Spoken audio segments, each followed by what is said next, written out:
तू लोकांचं चांगलं करायला पुढे सरसावतोस, पण तुला कळत नाही हीच लोक तुझ्यासोबत विचित्र का वागतात.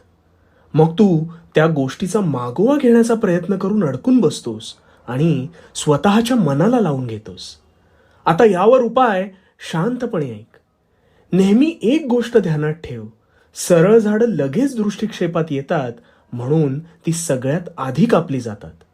तुझी नियत आणि भावना साफ असली तरी समोरचा ती कोणत्या पद्धतीने घेतो हे सर्वस्वी त्याच्यावरती अवलंबून आहे. अशा वेळेस तुझा भाव निर्मळ होताना मग समोरचा विचित्र का वागतोय ह्याचा विचार करत बसू नकोस.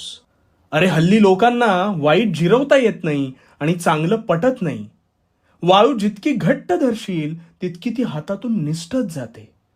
लक्षात ठेव, तुला जखम झालेली नसताना तू विचारांनी जखम उत्पन्न करतोस आणि त्यावर उगाच